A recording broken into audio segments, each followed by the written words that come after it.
How's it going? I think I waited long enough. Wow. When I posted the title of this, I knew what RAM stood for, but I don't understand what it's for anymore. So I think it's kind of a skip me show. So if you got better stuff to do, no need to listen to this. But we're going to talk about AI and development and what's happened over the past week. All right, let's get started.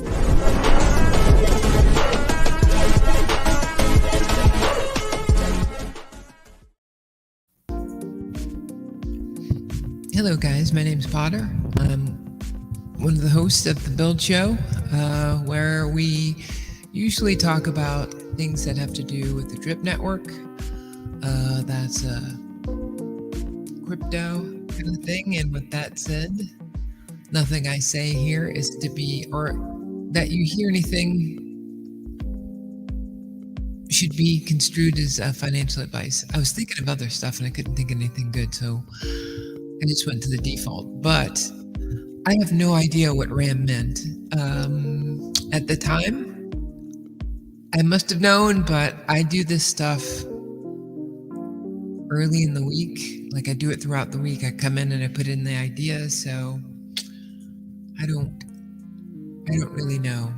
And yeah, maybe it's not wise to tell people to not listen, but like I said, you got stuff to do, so I think this is a kind of skippable show. As I talk about, one of the reasons why the show's here, and the biggest one is because I'm a bit of a Jesus freak. So if that didn't get people to turn off, they probably are now.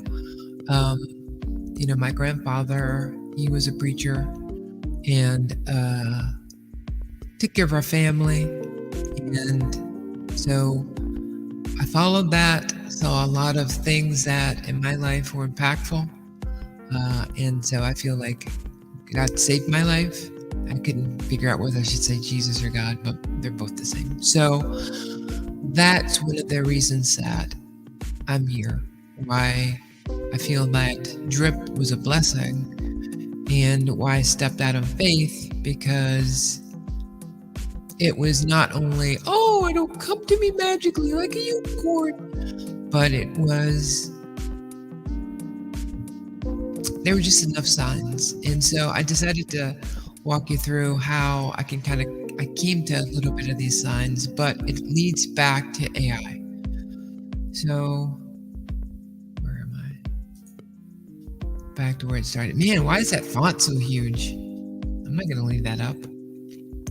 So in school, I was like an average kid. I was really good until they put me in 6th grade in a class where I was in advanced class, but I said, hey, I read another book, and Mr. Castillo took me from that class and put me in the class where nobody really worked. And it was awesome, and you could draw on books. I didn't realize that was bad.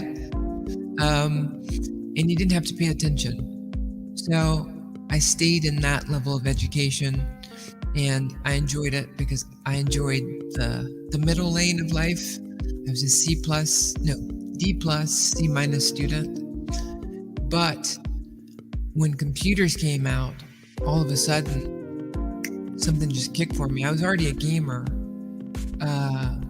but I just didn't gel with school. So my parents, they wouldn't buy me a chemistry set because I was a little bit different, and they were afraid I was going to burn down the house. But I just didn't gel with it. But when computers came, I just fit with them. I was told I couldn't be in the math classes, and one of the reasons I decided not to go past algebra is because they were teaching us formulas, and I came up with a formula that worked every time to solve the equation. Mr. Leahy, he said, he looked at it, and he didn't know how I did it, but I did it anyway. And so, although I showed him the way that I solved the algebraic equation, and he said, nope, you got to do it my way. That was it for me. I was done with math. So I was in the computer rooms hanging out with all the smart people, looked at a computer like it was smart, and then I realized it was dumb, which leads us back to AI. And I just got good at it. I would write, people's class assignments for them. They would come to me to do their homework for computer class that I was told I couldn't get into, right? So not only did I do that, I ended up like being a half credit short for school. So I had to go to a night school. That was the coolest thing. You show up to your high school at night, and I was in with the star football player for a football team. And so that was fun. It was just a whole different thing. Eddie Murphy went to night school, so I was like, oh my God, I'm going to be Eddie Murphy. And then I proceeded, even though I got out of high school, it ended up they changed the rule back, and I graduated with half a credit more than I needed.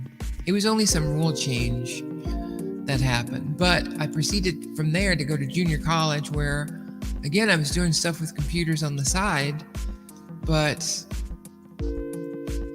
I didn't have the want or desire to go to school anymore. So I bounced around several community colleges before I finally landed in a college, which was a private music college. And I learned music theory, and I learned how to play jazz piano. And that was hard. I was the second best piano player though in school. The best one was Americo. And from there, I didn't realize it, but music theory and computer theory are completely aligned. So I went into when I graduated, it was a private music college, right? So it makes sense that I'd get a job in the music business, and that was a Jesus-y thing too. I was like, I went to go talk to the head of the audio department, and he goes, I said, hey, where am I in the realm of, audio recording people? He goes, his name was Luke. He goes, yeah, I would probably put 3 people over you. I was like, okay then. At least 3 people, I think he said. So that didn't bode well. So I was like feeling down, and there was this girl, she liked to do Bible study. I was like, okay, I'm not doing Bible study, but she was in a cafeteria, and I told her what I was looking for, and then I ended up getting a job. I got an internship in New York City, working for a famous music producer. He was the music supervisor for Carlito's Way. His name was Jellybean Benitez. And I worked there as a copyright licensing person, but I recomputerized the whole thing. Like when you go to request a record, it used to take you like maybe 30 minutes. I got it down to like seconds. And then I had what I called the 666 event, where somebody said, hey, there's this gaming company, you're doing internet stuff, you're going to be a great webmaster. So I applied for the webmaster position at id Software, the makers of Doom. And like when I walk in, there's this big 666, and I'm like, that doesn't mean anything. So the reason I didn't get that job is because I called in to say I quit my job at Jellybean because I was stupidly naive to the way getting a job works. After you have an interview, you walk out and the president says, hey, how can we get this person hired? You think you got the job? So when I called back to tell them I gave my 2 weeks notice, they said, hey, we're not hiring for that position anymore. Yeah. So I was in New York City. The city was laughing at me. But in life, when these big things happen that just make you go another way, you can kick and scream, or you can go, oh, okay, I'll go that way. And that's what I had to make the choice to do. So I stayed in New York City. I became a production assistant. But then I'm not going to go through all that other stuff. But I ended up making these different jumps where I worked at AOL, Time Warner, Accenture, and EY, and then ultimately for Drip, because I think that's kind of my gig now. So now my life is like I live the DGen life. I'm coding. I've got a piano. I don't play it that much, and I game mobile games, which is so helpful that when you're trying to develop for that, you've got AI to bring you up on things that you lost or you didn't understand, and things are easier as a developer. If you were developing in the 2000s, things are easier to develop for than they were then. So, as I always say, I was the champion of the average developer, and but if my path shows anything, is that you're one of 8 billion, and that you should just never surrender, right? Never give up. I think that a success mantra should be this, people say, oh, stretch beyond your limits. I don't think you should do that. I think that you should stay within your comfort zone, right? Because that's probably what you do best. Now, if you're saying, I still have a goal that I want to get to, then you have to go out of your comfort zone to get to the goal, because you're not going to be happy where you are. So I took a lot of risks. But I think the final one that I took when I got into cybersecurity at Accenture, AOL, Time Warner, and at EY was probably the most important thing. So when I look at the build show and I think about what we're going to do going forward for the drip community specifically, it comes with a level of integrity and smarts in the space that we're in. So I don't want the station. I don't want the show to get big. I don't necessarily need the channel to get big, I should say. It's about providing solid input from a solid professional, which I am. So, one of the biggest ones that, if you take a look at, he's not like out selling, he's not shilling, he's not paying developers, he doesn't have a marketing campaign, but Futopian, he's a person that, came up with something that it's going to be huge, and we need DDD to roll out.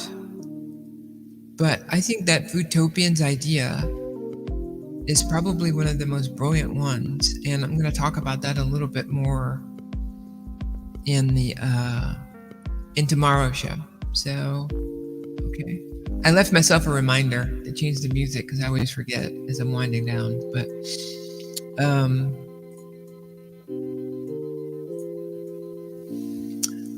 this is overtime, so I don't know what that means anymore. It meant one thing, one show. I tried to drag it a few shows. It's starting to get stupid. I might change it. But I don't know if you guys heard in the news, AI got dumber. It makes sense when it interacts with people. It gets stupider, but it definitely got dumber. It was passing some math tests, and it's not passing them anymore. But I can tell you, as a person that worked with ChatGPT, there are things that it used to be able to do a lot better, and it just stopped freaking working.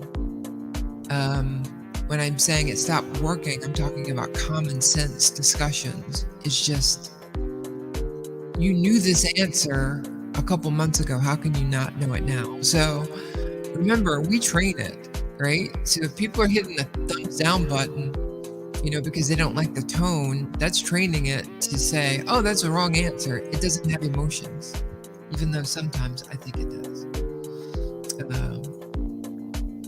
Jobs lines. Okay, so a lot of people are talking about AI jobs and who's going to lose. From everything that I see, data scientists, because I'm working with large language models now, and there's modules that can help you read any kind of data, whether that's star clusters,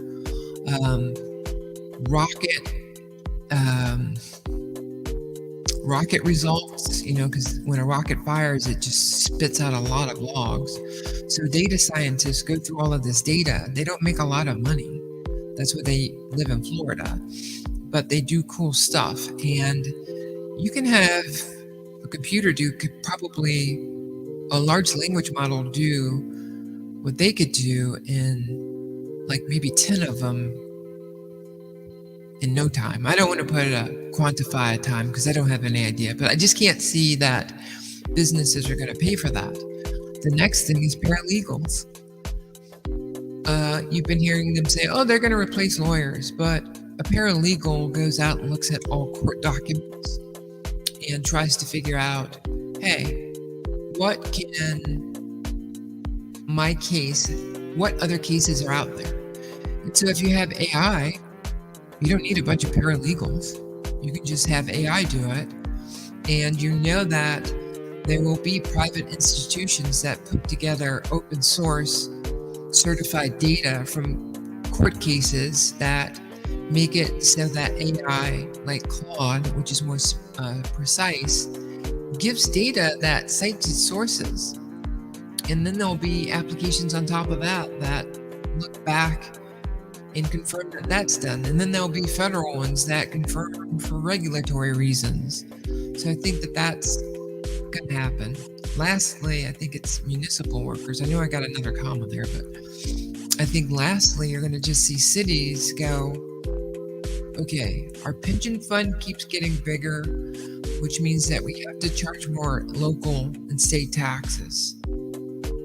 So we need to get rid of some of the municipality and state functions that serve as clerks that make $30,000 to $40,000 a year. We can offload that to AI. Generally, citizens just want data. They want something done. And if AI can do that quicker and it saves taxpayer dollars, that's what's going to happen. So I think it's going to be harder in private business, in my experience as a professional, to replace people with AI. But I think the fields that I have down here are the ones who are going to be affected in the short term. So